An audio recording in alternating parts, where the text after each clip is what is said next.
સાગર, હા આપણે આજે બે કંપની સાથે વાત ચાલે છે ને, એની સાથે મારા અંદાજે ડીલ નક્કી થઈ જાય એમ છે. અને જો એ ડીલ થઈ જાય ને તો આપણી કંપનીમાં બહુ જ સારો પ્રોફિટ થાય એમ છે. હા પપ્પા, તમારી વાત એકદમ સાચી છે. અને આપણે પ્રેઝન્ટેશન જ એવું આપ્યું છે ને કે જ્યાં સુધી તમે જે વિચારો છો ને એવું જ થશે. તારી વાત ખરી છે બેટા.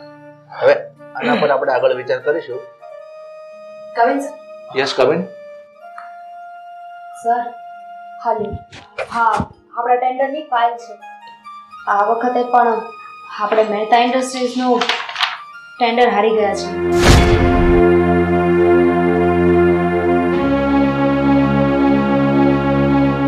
પપ્પા, આ છેલ્લા 2 મહિનાથી આપણા હાથમાંથી એક પછી એક ટેન્ડર જાય છે. અરે આપણને એક પણ ઓર્ડર નથી મળતો. આ બધું ચાલી શું રહ્યું છે? શું થયું છે આ બધું? માફ કરજો સર, પણ મને લાગી રહ્યું છે કે આપણા ડીએમ ઓપરેટર છે ને રવિ સાહેબ, એમના કારણે જ આપણે બધા ટેન્ડર આપણા હાથમાંથી જઈ રહ્યા છે. તમે જ વિચાર કરો ને, આપણી પાસે આ ટેન્ડરની બધી ફાઇલો છે. ફાઇલોની અંદર તમે જોશો ને તો તમને ખબર પડી જશે. એમણે જે ટેન્ડર મૂક્યા છે ને એ બધા ટેન્ડર માર્કેટ ભાવ કરતા ઊંચા ભાવે મૂક્યા છે.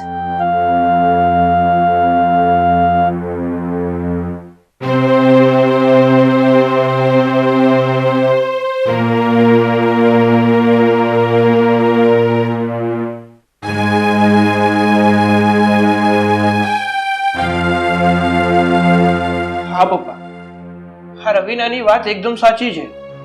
અરે આ રવિને ટેન્ડર ભરતા જ નથી આવડતું, તો પછી એને આ ડીએમ ની પોસ્ટ આપી શું કામ આપી દીધી એને?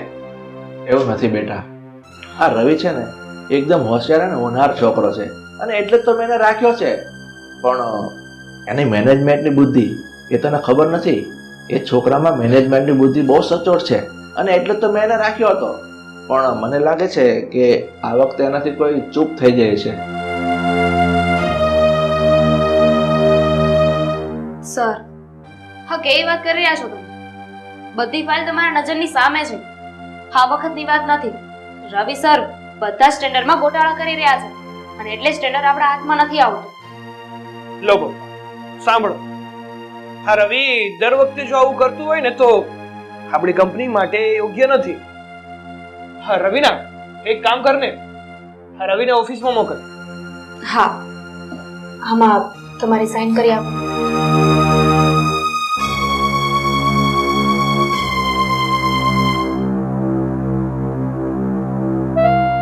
રવિના, આ ફાઇલ અહીંયા ભલે પડી, હું જે ચેક કરી લઈશ.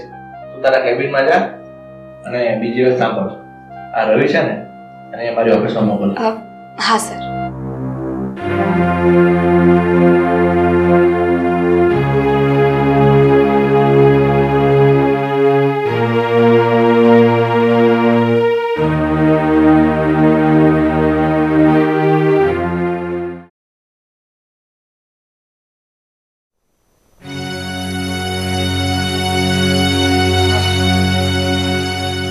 સર પણ ખરા છે. ઓફિસમાં બોલાવ્યો છે મને, અને ખુદ હાજર નથી. ચાલ, હા, મારું કામ તો પતાવી દઉં.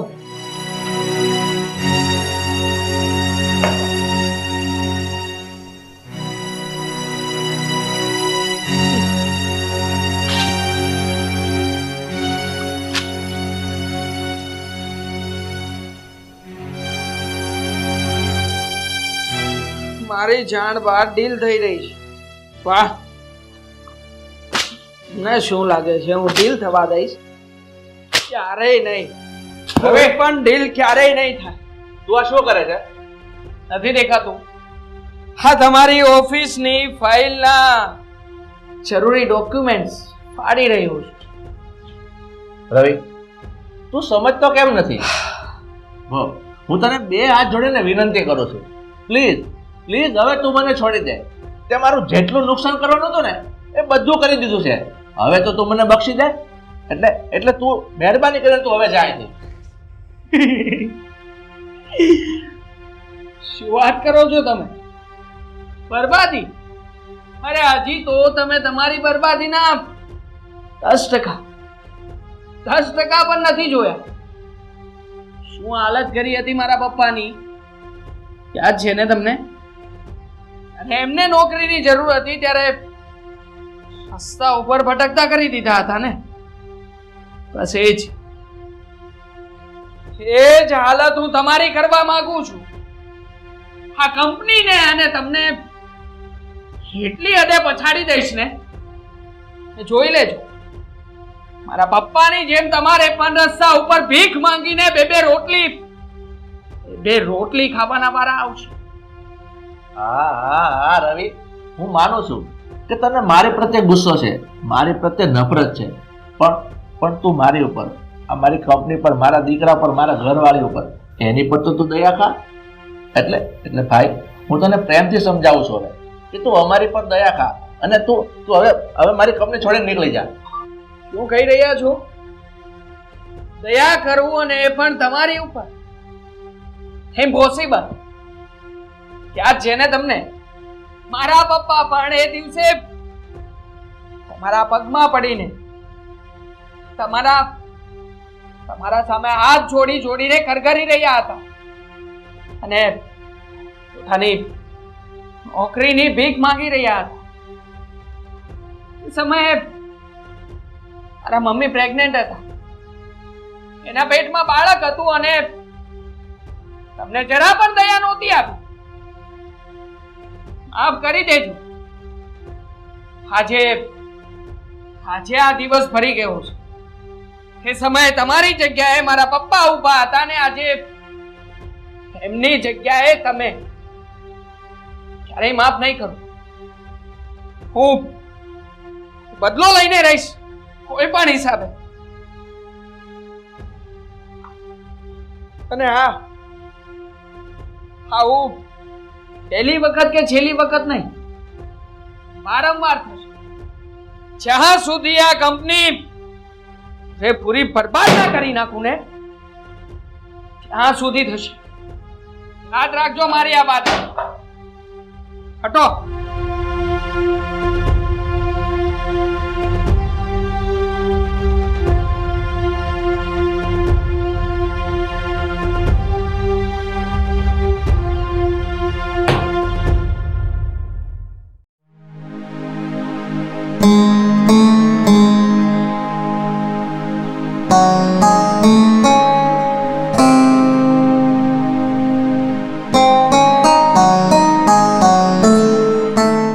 સુધીર, શું વાત છે?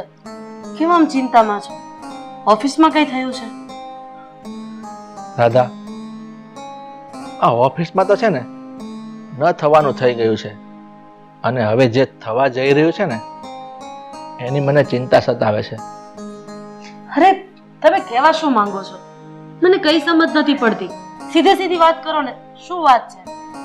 દાદા, તને તો ખબર છે, આ ઘણા વર્ષો પહેલા આપણી કંપનીમાં મારે એક બિઝનેસ પાર્ટનર હતો, પણ મારે એની સાથે એક ન જેવી બાબતમાં બોલવાનું થયું અને ત્યાર પછી મેં એને પાર્ટનરશિપમાંથી છૂટો કરી દીધો, એને રજા આપી દીધી અને પછી સમય જતાં એને બીજે કોઈ જગ્યાએ કામ ન મળ્યું, નોકરી ન મળી અને એ વાતનો એને આઘાત લાગ્યો અને એણે સુસાઇડ કરી લીધું. અને એનો છોકરો આજે આપણે ઓફિસમાં આવી અમારા બિઝનેસ ધંધાને નુકસાન પહોંચાડી મને પાયમાલ કરવા માંગે છે. પણ જ્યાં સુધી હું ઓળખું છું ત્યાં સુધી એના બા ભેગો રહે અને એ છોકરો વધારે ભણેલો પણ નથી. તો પછી એને આપણી કંપનીમાં નોકરી આપી કોણે? તારી વાત ખરી છે.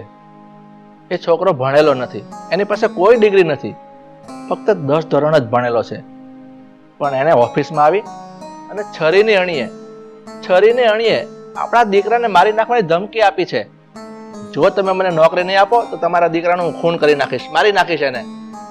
એટલે આપણા દીકરાના જીવ ખાતર, મારા એકના એક દીકરાના જીવ ખાતર મેં એને નોકરી આપી. સાલો હરામી આ રીતે છરીની અણીએ મારી પાસે નોકરી લઈને બેઠો છે અને મેં મૂર્ખે એને ડીએમની પોસ્ટ આપી દીધી. મને તો એ નથી સમજાતું કે એણે તમને છરીની અણી બતાવી, આપણા દીકરાને મારી નાખવાની ધમકી આપી અને તમે શાંતિથી એમને બેઠા રહ્યા અને એને ડીએમ ની પોસ્ટ આપી દીધી. અરે, પોલીસ છે, કાયદાકીય જે પણ કાર્યવાહી કરવી હોય ને થઈ શકે. અને આવા લબર મૂછિયાને તો એક વખત પોલીસ પકડીને 2-4 ભાઠા નાખે ને એટલે શાન ઠેકાણે આવી જાય. તારી વાત ખરી છે, પણ એ હરામીએ મને ધમકી આપી હતી કે જો તમે પોલીસ કેસ કર્યો છે ને તો તમારા દીકરાને હું જાનથી મારી નાખીશ. હવે તું જ કે આપણા દીકરાને મારી નાખવાની ધમકી આપે તો કયો એવો બાપ નિષ્ઠુર હોય કે એની વાત ન સ્વીકારવા તૈયાર થાય? રાધા, મને તો ચિંતા એ વાતની છે, જો હવે આમને માલ્યું ને તો જરૂર એક દિવસ આપણી કંપનીને તાળા મારવાનો વખત આવશે. અરે આવાની ધમકીથી ડરી ન જવાનું હોય અને આવા નમાલા જેવા વિચાર પણ ન કરવાના હોય. જે થશે ને એ જોયું જશે. તમે જેમ બને એમ વહેલી તકે એને કંપનીમાંથી બહાર કાઢો, અને એ પણ ધક્કા મારીને. નહીં રાધા, આ જેટલું નુકસાન થવાનું હોય ને એટલું ભલે મારું થઈ જાય, પણ મારા દીકરાને હું આજ નહીં આવવા દઉં. કઈ વાંધો નહીં. તો હવે જે કરવું પડે ને એ હું કરીશ.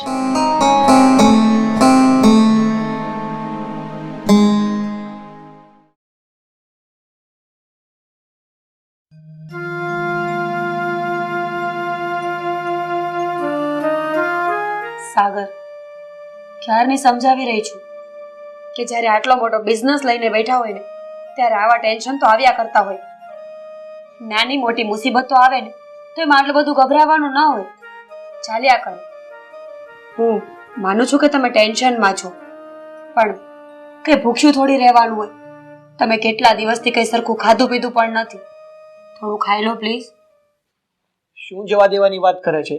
આ મારી કંપની છે ને એ ડૂબવાના આરે છે. અરે મારો બિઝનેસ તબાહ થઈ ગયો છે, તબાહ.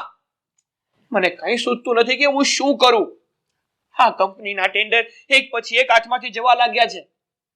અને પપ્પાએ એવા વ્યક્તિને રાખી દીધો છે કામ ઉપર કે જેને કઈ જ નથી આવડતું. સાગર, તો પછી એવા વ્યક્તિને બહાર કાઢી મુકાય ને જોબ પરથી રજા આપી દો, છૂટો કરી દો. અરે હું તો એ જ કરવાનો છું, પણ આ પપ્પા છે ને મને વાત પણ નથી કરવા દેતા એની સાથે. મને તો એટલો ગુસ્સો આવે છે કે સાલાને મારીને ગેટની બહાર કાઢી મૂકું. સાગર, તમારી બધી વાત મને સમજમાં આવે છે, પણ ન ખાઈને તમે શું કરશો? થોડું ખાઈ લો. જો તમે કેટલા દિવસથી ઠીકથી ખાધું નથી અને આજે સવારથી એમને ભૂખ્યા રૂમમાં બેઠા છો. આવી રીતે કોઈ વાતનું નિવારણ ન આવે ને. ચલો, હું તમને જમવાનું કાઢી આપું, થોડું જમી લો. ના, મને મૂડ નથી, પ્લીઝ રહેવા દે તું. સાગર, તમને મારા સમજે. ચલો ઊભા થાવ. યાર, સમ શું કામ આપે છે? કીધું ને મને મૂડ નથી. સાગર, મેં તમને મારા સમ આપ્યા છે, તમને મારી પણ કઈ પડી નથી. ચલો, જો મારા સમ પાડતા હોય ને તો ઊભા થઈને થોડું જમી લો. સારું બાપા, ચાલ હવે. આમ પણ માનવાની તો છે નહીં કઈ. વાતમાં સમ આપી દે છે. ખબર છે કે હું તારા સમનો અનાદર નથી કરતો, એટલે જ તો આપ્યા ને. હાર મોર થા.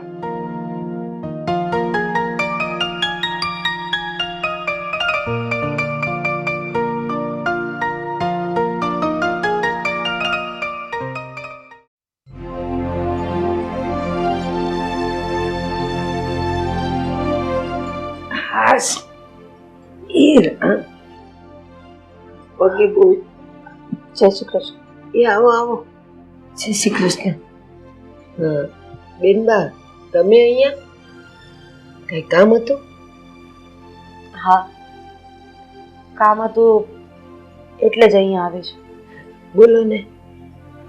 અરુણાબેન, હા, મારા દીકરાની જિંદગીની અને મારા પતિની ઇજ્જતની ભીખ માંગવા તમારી પાસે આવી છું. ઘરમાં એવું હું કામ બોલો? હું થયું? હા, આ તમારો પૌત્ર એટલે કે તમારા દીકરાનો દીકરો અમારી કંપનીમાં કામ તો કરે છે, પણ એ અમારી કંપનીને બરબાદ કરી નાખવા માંગે છે. અરે, આ છે ને તમારી કઈ ગેરસમજ થતી લાગે છે. બાકી મારો રવિ એવું ન કરે. હું સાચું કહું છું. હા, આ તમારો દીકરો છે ને એ જાણી જોઈને અમારી કંપનીના ચેક બાઉન્સ કરાવે છે. અરે, ટેન્ડરમાં પણ લોસ કરાવી રહ્યો છે. એ જાણી જોઈને અમારી કંપનીને બરબાદ કરી નાખવા માંગે છે. અરે પણ મારો રવિ હું કામ એવું કરે? તમારે ત્યાં કામ કરે છે, તમે એને પગાર હરખો દો છો, તો પછી એને આવું હું કામ કરવું પડે? તમારી યારે હું દુશ્મની હોય એને? હોય, ઘણી દુશ્મની હોય.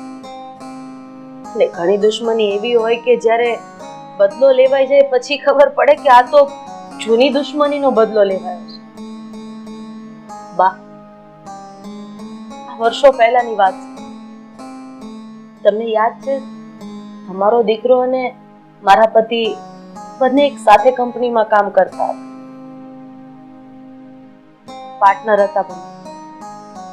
જ્યારે પાર્ટનરશિપ કરી ત્યારે એકબીજા વચ્ચે ઘણી બધી સમજદારી હતી, પણ કોઈક કારણસર બન્યું એવું કે બંને વચ્ચે માથાકૂટ થઈ અને મારા પતિએ તમારા દીકરાને ધક્કા મારીને કંપનીમાંથી બહાર કાઢી મૂક્યો. એ સમયે મારા દીકરાની બહુ પ્રેગ્નેન્ટ હતી અને તમારા દીકરાએ મારા પતિને ઘણી બધી આજીજી કરી કે મારી પત્નીને અત્યારે 8મો 9મો મહિનો જાય છે, છેલ્લા દિવસો જાય છે. તમે થોડા સમય માટે મને આ કંપનીમાંથી દૂર ન કરો ને તો મારું ઘર પણ સચવાઈ જાય અને હું થોડો થાળે પડી જાય. કારણ શું હતું એ મને ન સમજાયું. મારા પતિએ એમની કોઈ વાત ન માની, એમની કોઈ આજીજી ન માની અને તમારા દીકરાએ સુસાઇડ કર્યું. અને આ આઘાત એની પત્નીને પણ ઘણો લાગ્યો. છેલ્લા દિવસો હતા એટલે એણે બાળકને જન્મ તો આપી દીધો અને આઘાતમાં એ પોતાની જાતને ન બચાવી શકી. કારણ શું હતું એ મારા પતિ સિવાય બીજું કોઈ નથી જાણતું. બા, આ દીકરાને સત્ય હકીકત જ્યારે જણાશે ને ત્યારે બહુ પસ્તાવો થશે. બસ આ જ વાતનો બદલો તમારા દીકરાનો દીકરો મારા પતિ સાથે અને મારા દીકરા સાથે લેવા માંગે છે. અમને બરબાદ કરવા માંગે છે, અમને રોડ ઉપર લાવી દેવા માંગે છે.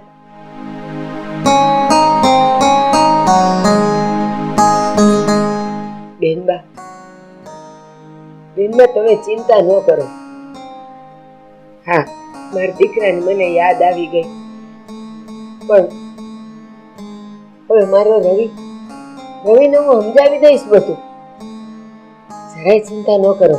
હવે એ તમારી કંપનીને કોઈ નુકસાન નહીં કરે અને તમારી કંપનીમાંય નહીં આવે.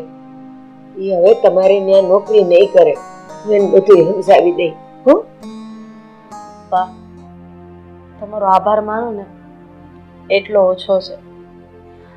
જો જે થયું ને એ બધું તો આપણે ભૂલી ગયા છે, પણ આ તમારા દીકરા રવિના મગજમાંથી આ બધું કાઢવું ને એ તમારા હાથમાં છે. સારું, ત્યારે જય શ્રી કૃષ્ણ. જય શ્રી કૃષ્ણ બેન.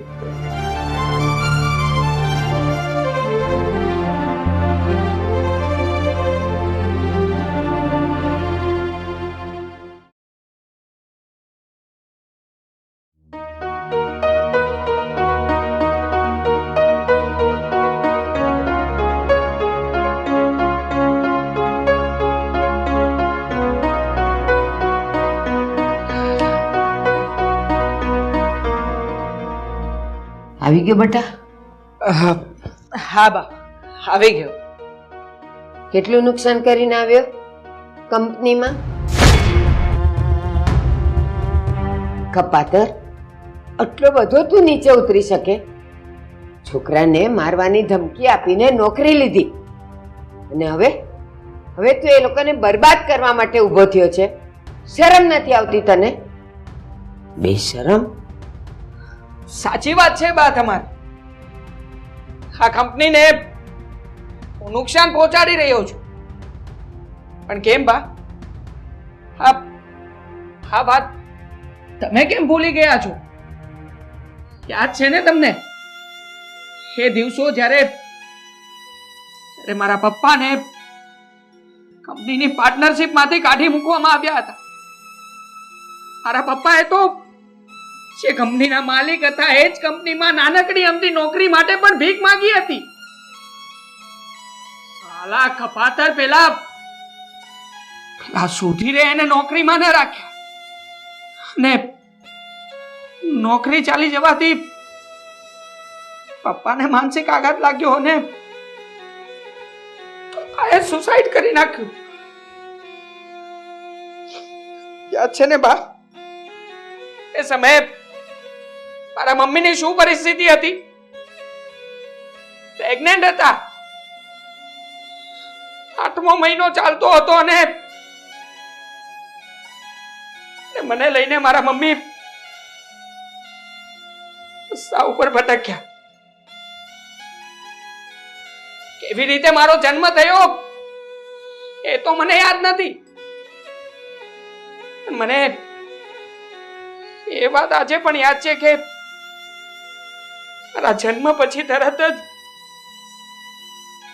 મારા મમ્મીનું પણ મૃત્યુ થઈ ગયું. તમે જ મને તમારા હાથે ઉછેરીને મોટો કર્યો છે બા. પણ મારા મમ્મી અને પપ્પાના મોતના જવાબદાર જો કોઈ હોય ને તો એ સુધીર અને એની કંપની છે.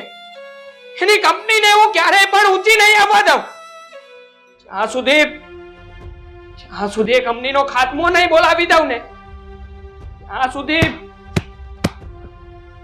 મને ચેન નહીં પડે બા, ચેન નહીં પડે.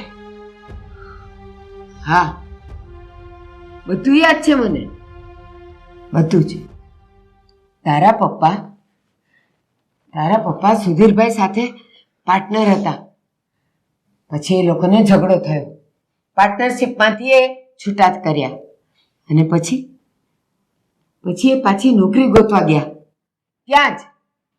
પણ એણે ન રાખ્યા નોકરીએ. અને એ વખતે તારી મમ્મીના પેટમાં તું હતો. બહુ કરગરિયા તારા પપ્પા, અને છતાંય એણે ન રાખ્યા. અને પછી તારા પપ્પાએ આત્મહત્યા કરી. અને એ શું કામ કરીને એ ખાલી હું અને સુધીરભાઈ જાણીએ છીએ. તને એની કંઈ જ ખબર નથી. શું કામ કર્યું હોય? નોકરી ના આપી એટલા માટે પપ્પાએ આત્મહત્યા કરી લીધી. બીજું તો વળી શું કારણ હોવાનું છે? ના, જે સાચું કારણ છે ને એ તો તું આજે નથી જ જાણતો. શું કામ કાઢ્યા હતા તારા પપ્પાને ખબર છે? જ્યારે તારા પપ્પા ત્યાં હતા ને ત્યારે એણે બેઈમાની કરેલી. કંપનીમાંથી જે પણ કાંઈ ભંગારનો સામાન હતો ને એ સુધીરભાઈના જાણ બહાર એણે વેચીને એના પૈસા ખાઈ ગયા હતા તારા પપ્પા. અને પછી પકડાઈ ગયા એટલે એને કાઢી મૂક્યા. અને પછી કરગરે નોકરી માટે તો કોઈ રાખે ન જ રાખે ને. અને એ વખતે મારી ફ્રેન્ડ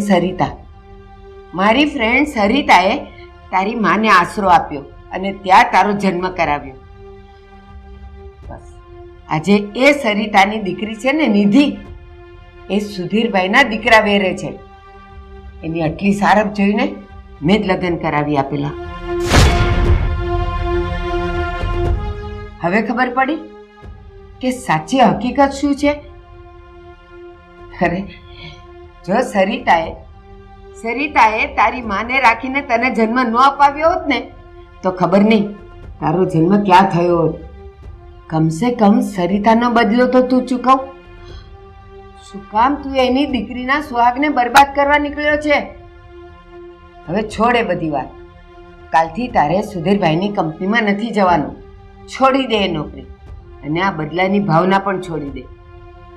જો હવે તું ત્યાં ગયો ને તો તું મારું મરેલું મોઢું જોઈશ. બા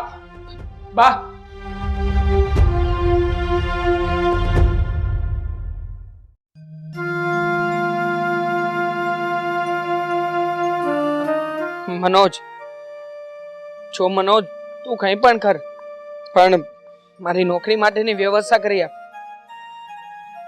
નહીં, બીજો કોઈ જ રસ્તો નથી મારી પાસે. હા,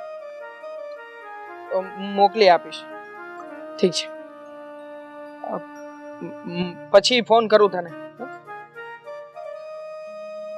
નિધિ બેન, તું અહીંયા? હા, હું અહીંયા. કેમ ન હોવું જોઈએ ને રવિ? તું તો બહુ ખુશ હશે ને કે તારા મનમાં જે ચાલે છે ને એ બધું અત્યારે બરાબર ચાલી રહ્યું છે. તારા બધા પ્લાન સક્સેસ જાય છે. ખુશ છે ને ભાઈ તું? નહીં નિધિ બેન, એવી વાત નથી. હકીકતમાં તો હું તારા ઘરે આવવાનો હતો, પણ શું કરું, જે હરકતો મેં તારા ઘરના વ્યક્તિઓ સાથે કરી છે એ જોઈને વખત ના ઉપડ્યા કે તારા ઘર સુધી આવી શકું. બેન, બની શકે તો મને માફ કરી દેજે. રવિ, મને તો એ નથી સમજાતું કે શું મળે છે તને? મારા સસરાને બરબાદ કરીને શું ખુશ થાય છે તું આટલો બધો? કઈ નથી મળતું મને. મને નહોતી ખબર કે તું સુધીરભાઈના દીકરા સાગરની પત્ની છે. અને જો આ વાતની મને પહેલેથી જાણ હોત ને તો ક્યારેય પણ આવું કઈ કરત જ નહીં. પણ જો વધારે વાત કરવામાં સમય નથી અત્યારે, એટલે આજ પછી ક્યારેય પણ હું તારા ઘર સામે કે તારા ઘરના વ્યક્તિઓ સામે આંખ ઊંચી કરીને પણ નહીં જોઉં. એક ભાઈ તરીકે વચન આપું છું. અને જે કંપનીમાં હું નોકરી કરી રહ્યો છું ને એ નોકરી પણ આજે હું છોડી દઈશ. રવિ, અત્યાર સુધી જે કર્યું ને એ બધું માફ, પણ હવે મહેરબાની કરીને અમારી જિંદગીમાંથી દૂર ચાલ્યો છે. જો ભાઈ, તું જે પણ કરીશ ને એમાંથી એ લોકોને નુકસાન થશે, પણ હું પણ કઈ દૂર નહીં રહું ને નુકસાનથી. મારો પરિવાર છે, એ લોકો જેવા દિવસો જોતા હશે ને એ બધી પરિસ્થિતિમાંથી મારે પણ ચાલવું પડશે. અને તું એવું જરાય નહીં ઈચ્છે ને કે તારી બેન ભૂખી તરસી રોડ ઉપર ભટક્યા કરે? નહીં બેન, નહીં. આવું ક્યારેય પણ નહીં બને. ચાલ, હવે પછી ક્યારેય પણ તમારા રસ્તે પણ નહીં આવું. ઓકે? ઓકે. હો, રજા લઉં. રવિ, થેન્ક યુ કે તે મારી વાતને આટલી સમજદારીથી સાંભળી અને તું સમજી ગયો. મારી બેન, આભાર તો મારે તારો માનવો જોઈએ.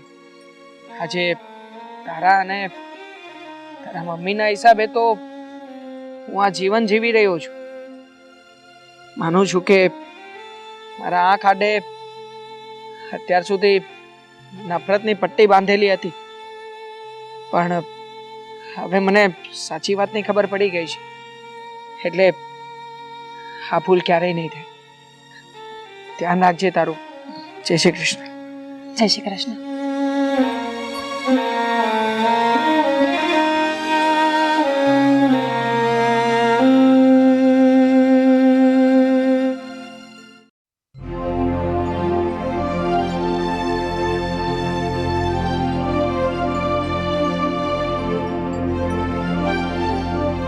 અરે આવ રવિના, બેસ. રવિના, સોરી, આજે રજાનો દિવસ હતો છતાં પણ મેં તને મારા ઘરે બોલાવી, કારણ કે મારે આ ફાઇલનું અર્જન્ટ કામ હતું. ઇટ્સ ઓકે સર, તમારી ફાઇલ. અને રવિના, હું શું કહું છું તને, કાલ સવારે રવિને આપણે ઓફિસે બોલાવ ને, એનું કામ છે. નોટ પોસિબલ સર, કારણ કે રવિ સરે તો મને એમનું રાજીનામું આપી દીધું છે. તમે લોકો કાલે વહેલા નીકળી ગયા હતા ને એટલે આપવાનું રહી ગયું, અને આજે રજા હતી. રવિના, શું વાત કરે છે? આ રવિ રાજીનામું જે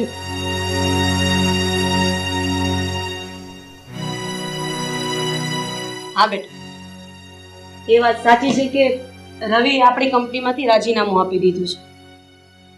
આ રવિના બા છે. એ તમને લોકોને મળવા માંગતા હતા, બસ એટલે જ એમને અહીંયા લઈને આવી છું. હા ભાઈ, મેં મારા રવિને તમારી કંપનીમાંથી નોકરી છોડાવી દીધી છે, અને એનાથી તમારી કંપનીને જે પણ કંઈ નુકસાન થયું છે ને એને અણસમજણને લીધે થયું છે. તમે એને માફ કરી દેજો ને મને પણ. જુઓ, આમાં તમારો કોઈ વાંક નથી. ઘણી વખત એવું બનતું હોય છે કે સમાજમાં પરિવારમાં જે વાતની ખબર નથી હોતી, જે વાતને વર્ષો વીતી ગયા હોય છે, એ વાતનું વેર પકડીને અત્યારના છોકરાઓ ચાલતા હોય છે. પણ વેર તો એક એવી વસ્તુ છે કે જેટલું ખેંચો ને એટલું વધે. બા, રવિની હજી નાની ઉંમર છે અને આપણામાં કહેવત છે કે કુમળા છોડને જેમ વાળવો હોય ને એમ વળે. હજી તમારી પાસે સમય છે. એને સારી નોકરી અપાવી દો અને સારા રસ્તે ચડાવી દો. બાકી એ સમયે જે પણ કંઈ બન્યું હતું એ થવા કાળ હતું ને થઈ ગયું હતું. એમ છતાંય અમે બંને એ વાતની માફી માંગીએ છીએ. ના ના, તમે લોકો શા માટે માફી માંગો? ભૂલ મારા દીકરાથી થઈ છે ને, તો આ તો તમારી મહાનતા કહેવાય કે તમે એને નોકરીમાંથી ભલે કાઢી મૂક્યો પણ એના ઉપર કોઈ પણ કાયદાકીય પગલાં નથી લીધા. એટલે માફી તો મારે અને મારા રવિએ માગવાની હોય, તમારે નહીં. બસ મારા અને મારા રવિથી જે પણ કંઈ ભૂલ થઈ હોય માફ કરજો. જય શ્રી કૃષ્ણ. જય શ્રી કૃષ્ણ. હવે જે પણ કંઈ થયું છે ને એ વાતને અહીંયા જ પૂર્ણ વિરામ મૂકી દઈએ. હા, તો ચાલો સર, હવે હું પણ નીકળું. હા.